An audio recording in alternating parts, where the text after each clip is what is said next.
Hello, my friend. How are you?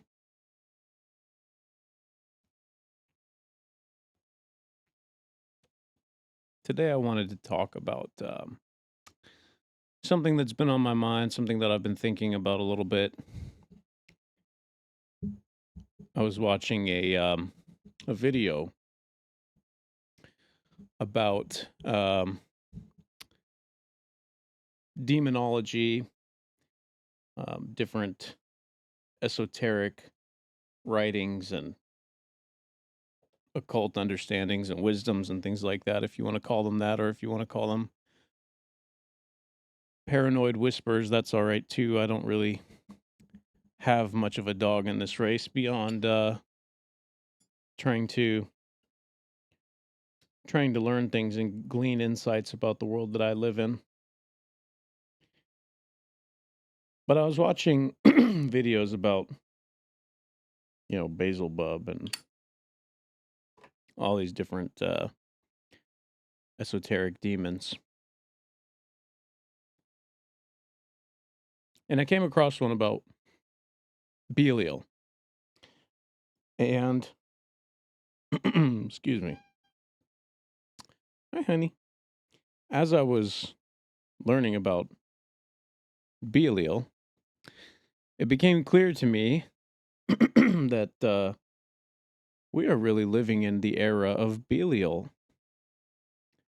If there was going to be a single demon who could maybe most appropriately encapsulate the fallenness of the age that we occupy, it would be Belial. She's not a fan of cigar smoke, so she generally will abort mission when the cigars begin. Such is her manner. So that's what became apparent to me.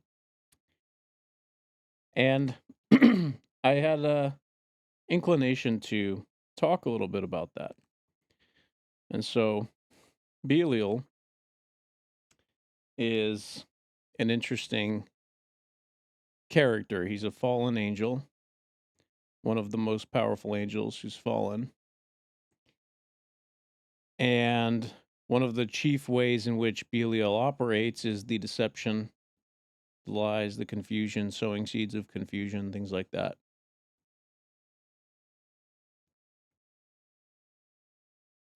Um, there's a lot of parallels between the Belial character and the Luciferian character in the Bible.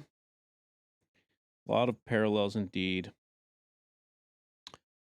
And I couldn't help but notice the similarities between those two characters, Belial, um, who is referenced in the Old Testament, and Lucifer, who's referenced more commonly in the New, um, from what I understand based on my research. Not that I'm an expert on that. But regardless, what is true is there are parallels. And I found that very interesting. And when I look around at the space that we occupy, I do see confusion. I do see dissenting opinions. I do see disorganization. I do see people in flux, people in a sort of chaotic situation. What are we to do? It also reminded me of the Tower of Babel story.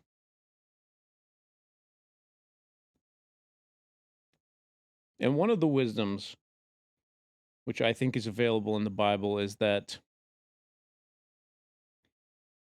arrogance and confusion pair together so well. They seem to always come together. The more arrogant somebody is, the more likely it is going to be that they will be able to be confused. And when you break that down, it's such an interesting paradox, really, because the arrogance comes with it a form of conf- confidence. It's a false confidence, but nonetheless, a bravado, at least a braggadocious self assuredness, let's say, even if we can't say a confidence.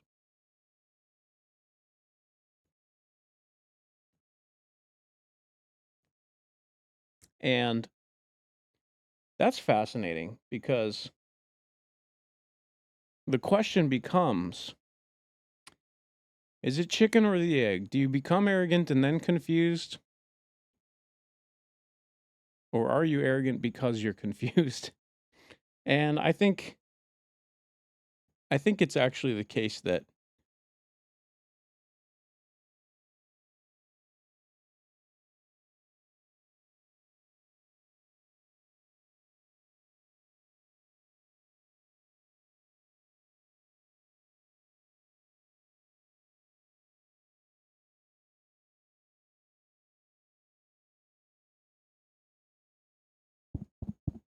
I'm sorry I lost my microphone connection there. This microphone, that's the reason that I had it up in the first place.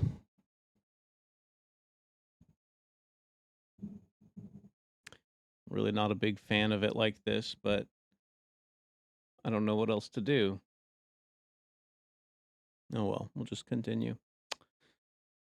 Um, I think that you become arrogant and then you become confused is the way that that works. And that the arrogance causes the confusion, and one of the ways that it does this, mechanistically speaking, is that as you become arrogant, you begin to feel certain about things and you lose your skepticism. And when you lose your skepticism, you stop learning. And when you stop learning, um, you become stagnant. You're not open minded. There's no new information coming, and you become inflexible. And this inflexibility produces a sort of mental weakness.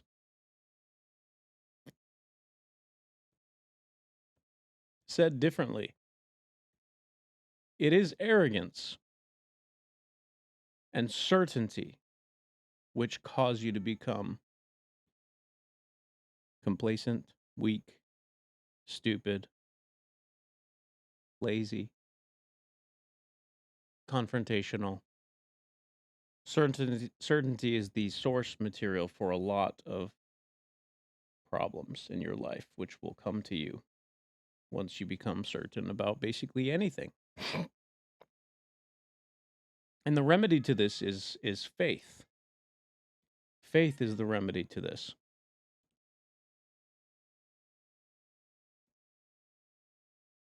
We've talked about this in prior videos.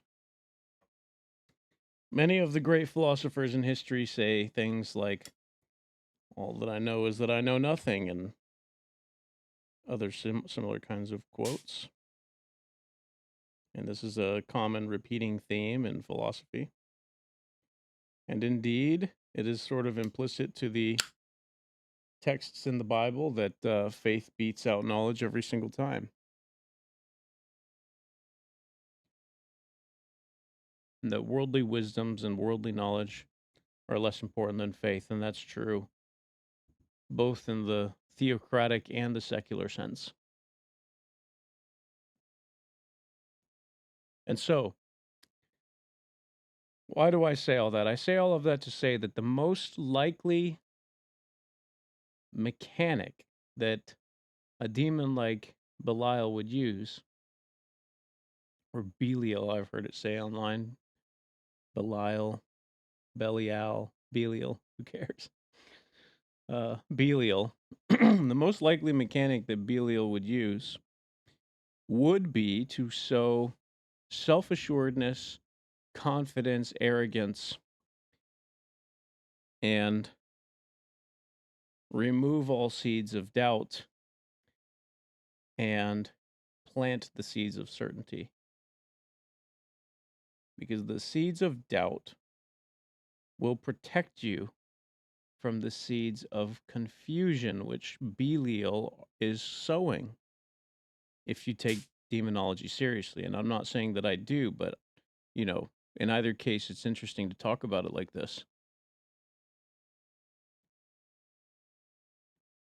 And if you do, this still applies.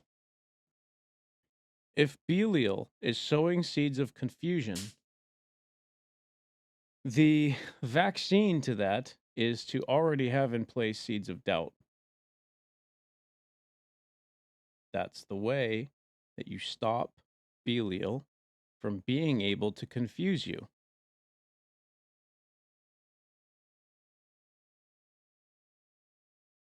It's hard to be confused when you admit what you don't know. It's not impossible. There are things that can still be confusing. When you look at a situation, you can say, oh, I don't know, but these two things don't appear to be compatible. But what it will prevent you from doing is saying, I do know, therefore I'm going to continue banging my head into reality because actually what I know is in conflict with the laws of nature, the laws of reality, the laws of divinity, etc. It will prevent you from that kind of confusion, which I think is the most dangerous kind, and I think the kind that a demon like Belial would use, because it's also the kind that a demon like Lucifer would use. And it's also the same thing that God tried to prevent at the Tower of Babel. The consequence for attempting to reach the heavens with certainty was confusion. And the great philosopher Parmenides has a poem called On Nature, which describes the world of man and the world of God. The world of man is a place of lies, deceit, change, and illusions, and the world of God is a place of unchanging, permanent truth, divinity, etc. And it is a mistake to be in the world of illusions and to think that you could have true knowledge, because true knowledge is something that will never change. It cannot be context bound. It has to be context free truth. In fact, that's definitional. Truth is not contextual, ever. Truth is truth. It transcends context. It is always true. It doesn't matter if it's perceived correctly or not. Truth is. Truth is. Whether you know what it means or not, whether you understand it or not, whether it can be measured or not, truth is. We're having some thunderstorms. I hope my internet doesn't go out or my power. Well, truth is, and that's context free. And the world that we occupy is full of change. So to believe that you have knowledge is not only mechanically impossible from that understanding, but it's also a profound arrogance. And it is exactly the kind of thing that a demon whose primary function is to sow seeds of confusion would try to make you believe. And that's the paradox, is that as we search for true knowledge, what we end up finding is more and more detachment from reality. And it just, I know for the longest time, I couldn't make sense of that. It took me years and years and years of working on this project and thinking diligently before I finally realized that the thing which you are seeking is preventing you from finding what you need.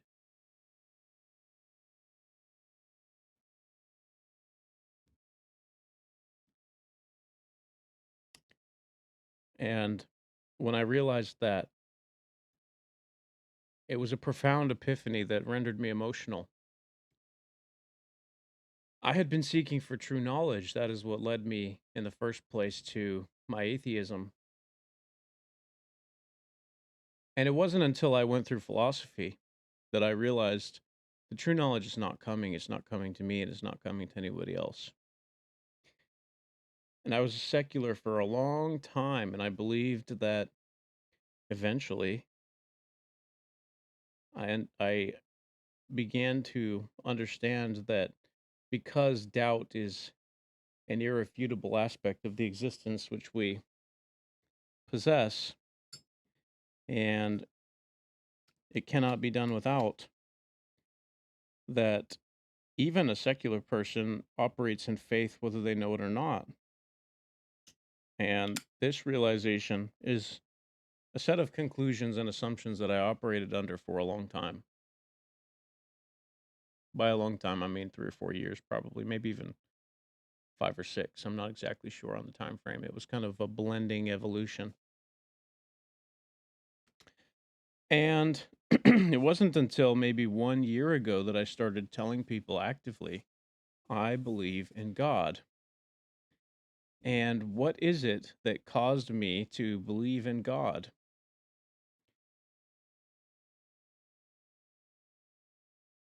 It's that I believe in truth. There's no difference between those things, they're the same thing.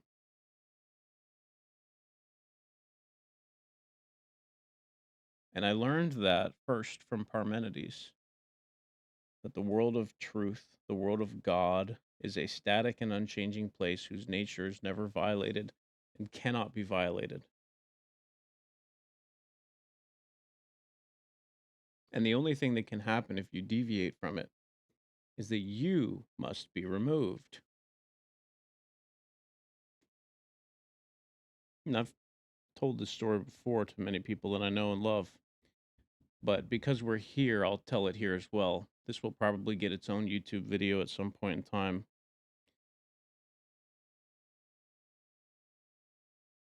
On Nature contains a profound insight into the Genesis story, even though Genesis predates On Nature by almost 1,000 years. Even so, Genesis was compiled as a text in a roughly contemporary time period to when Parmenides was writing On Nature. This means that these kinds of conversations were topical of the day. People were thinking about these things actively. And On Nature gives us the insight that the world of man is a world of deceit, lies, illusions, and change, and that the world of God is true and unchanging and static and perfect and permanent. And it can never change. And it wasn't until I read On Nature that I understood this profound insight about Genesis, which I had never previously realized. And that profound insight is the Garden of Eden is a perfect place for man to live. Adam and Eve, they represent men and women. And they're living in the garden, a place which they are cultivating and caring for.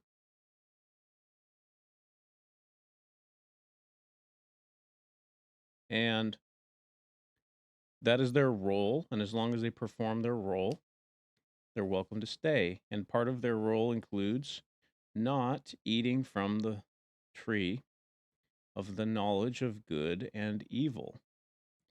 During my time as an atheist, I found that profoundly confusing. I would read that story and think, why wouldn't God want us to know about good? And maybe more importantly, from the cynical atheist perspective, this is what occurred to me. Why wouldn't God want us to know about evil? That struck me as very strange and very concerning.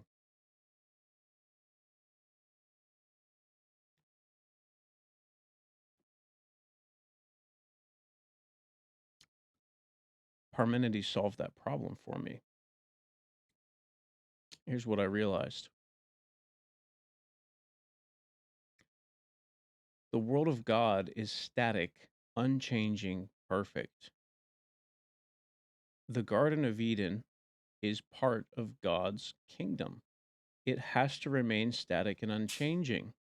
It has rules, it has structure, it has order, operating within the guidelines which are created by God, the laws of God, the laws of truth, the laws of divinity, operating within those guidelines is tolerable. That does not change the garden. You understand? But when one decides to deviate from the laws, they introduce change into the equation. And this is the amazing insight that you can glean from On Nature if you look for it.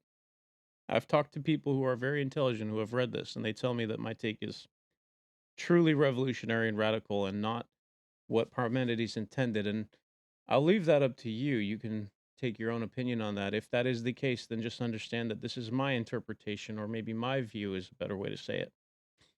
When you read these texts and you see the parallel between the garden being the world of God, the world of truth, the world of divinity, unchanging, perfect, and you introduce change, by definition, according to what Parmenides was saying, the garden cannot change.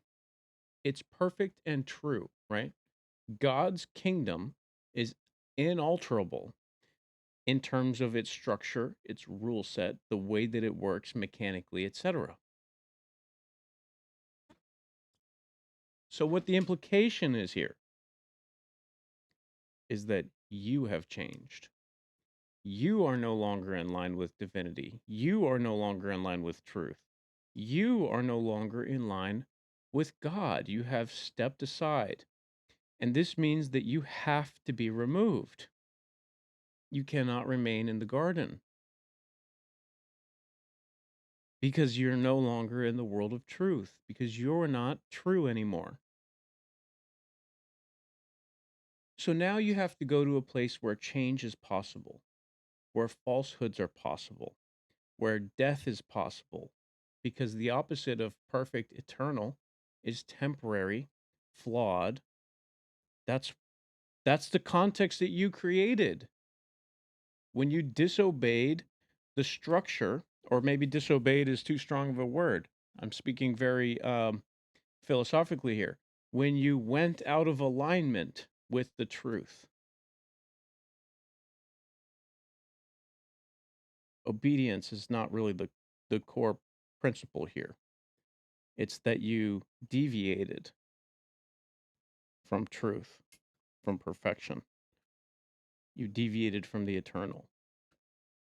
And this means that you have rendered yourself temporary, false, prone to change, unstable, all of these things. And you now go to the world of man, the world of deceit, lies, illusions, and change. But one of the amazing details in this book, when read from this perspective, is that the fruit of the knowledge of good and evil is the only rule you can't break. And what this means is, in the infinite, perfect, true mercy, of course, coupled with the fall comes the antidote for the condition you're about to inherit. You need to be able to know these things where you are going next. When you enter the world of deceit and lies and illusion and change, you need to be able to know about good and evil. But the core mechanic is even more fundamental. And this is what's so interesting about this. Without change, there is no need to even be able to know anything. Because as long as you just follow the routine in the world of truth, perfection, and unchanging um, eternality, you don't have to remember that much, right? You can just kind of go through the motions, and the rule book has already been set for you. But in the world of man, you will need knowledge, and it will need to be ethically charged. That's the implication about ethics in general, is that ethics are required when you don't know. That's when ethics come into play. If you know, if you really knew, it wouldn't be an ethical question. You would simply do what is right. And that would be to remain in line with the truth, the divine, the eternal. And so you may be asking yourself, well, why would this context be allowed to be made? And the reason is extremely simple. It is the same reason that you always hear that never felt satisfying to me before. It's that you have freedom of will. And all of this is rendered trivial if you don't have free will. All of the meaning, in fact, in reality itself, in all of life, collapses immediately if we don't have freedom of will. And this all becomes a charade. It's just performance art. There's no profound, deeper meaning to it. The story is already written, but that's not the world that we live in. The world that we live in is a space where you can act, where I can act, where we can change things, we can approach things, and we can do well or we can do badly. So I want to tie that story about Genesis up and about Parmenides. That's the context that we inherit. We live in a fallen world of change, illusion, deceit, and lies. And this is the kind of space where a demon like Belial can enter and wreak havoc on us.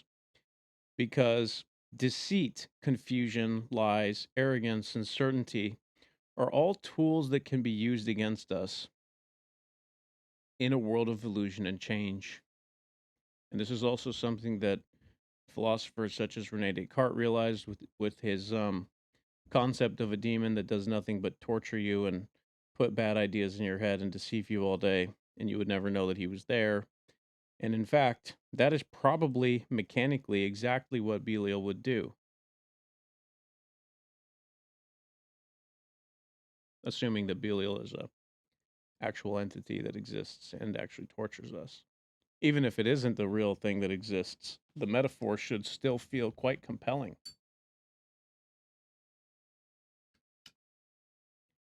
And the reason is because, mechanically speaking, the reason that this is compelling is because all the demon Belial would have to do is invert the value proposition of what you believe good and evil is. And then you will do evil voluntarily. And if you think that good is A and evil is B, but the value propositions get flipped, and you think, well, I will proactively do evil thinking it's good, and I will avoid doing good thinking it's evil. And that is the situation that the world looks like it's in to me. That's what it looks like. When I look out and I see the value sets that people choose, they look bad to me. They look like they would harm you if you acted them out. And I think they do. I think they do, in fact, harm people. I think people are hurting themselves actively every single day with their routines, their behaviors, their actions, the way that they choose how to spend their time, who they spend it with. They are actively harming themselves, thinking they're doing good.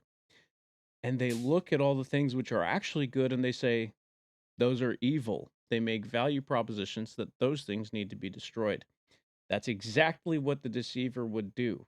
That is exactly what a king of evil who wants to sow seeds of confusion and doubt would do. That is what King Belial, the fallen demon, the angel, however you want to describe him, that's exactly what his MO would be. That is what he would set out to do. That's what's happening. And that's why I'm making a video called The Age of Belial. Because when I look around, I see confusion and I see improper value selection. People have inverted the value structure. They value that which is evil as good, and they detest that which is good and view it as evil.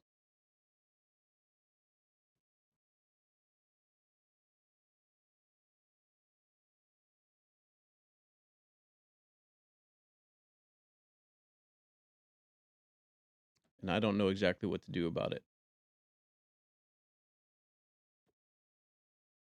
I do not know what to do about this. It's quite a situation we've inherited.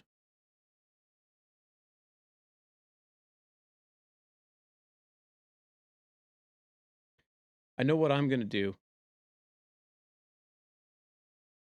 I'm going to contribute in some small way these philosophical and theological findings, which I hope can create clarity and give you the opportunity to consider things in a way that you might not have considered previously. My cat is not a big fan of cigars, as we've routinely rediscovered in these videos. I'm going to do my small part to create some little cultural impact in some small corner of the world and share these findings and these understandings with you. And please keep in mind that all of my views, all of my positions are faith based. I do not claim to have knowledge on anything. These are the things which I believe.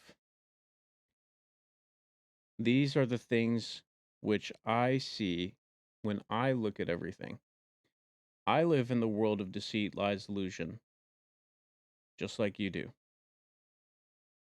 And I'm aspiring in some meek and humble way to try to bring about the world of God, the world of divinity, the world of truth, and help us be in line with those principles which are lasting and will actually serve you. What I can find and what I have found and what I can tell you is that it is a more difficult path to walk. It requires tremendous impulse control, and you have to be willing to forego short-term gratification. You have to be able to do the hard thing now for the good thing later. God will smile when you do that.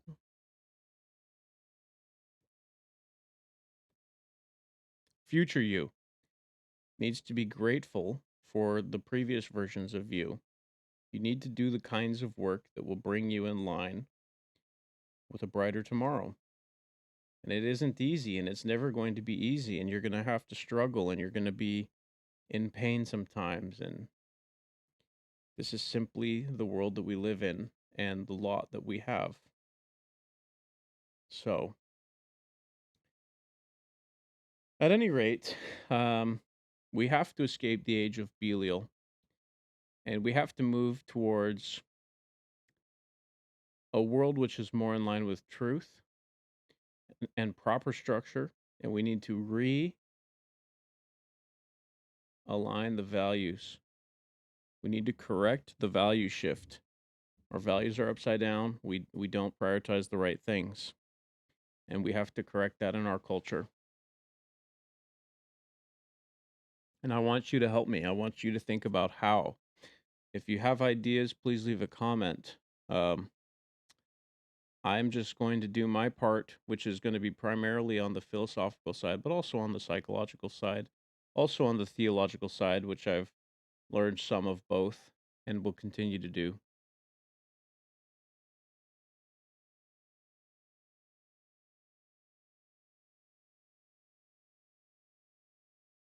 This is as good a place as any to stop the video. If you've enjoyed this talk, please feel free to like and subscribe and share this video with your friends. If you found any of the subjects or concepts compelling or interesting, I hope to see you in the next one and hear your comments. Without further ado, thank you for watching. Let's get out of the age of Belial. It's very important. And I will see you on the next one. This is Dan versus Everything. Bye bye.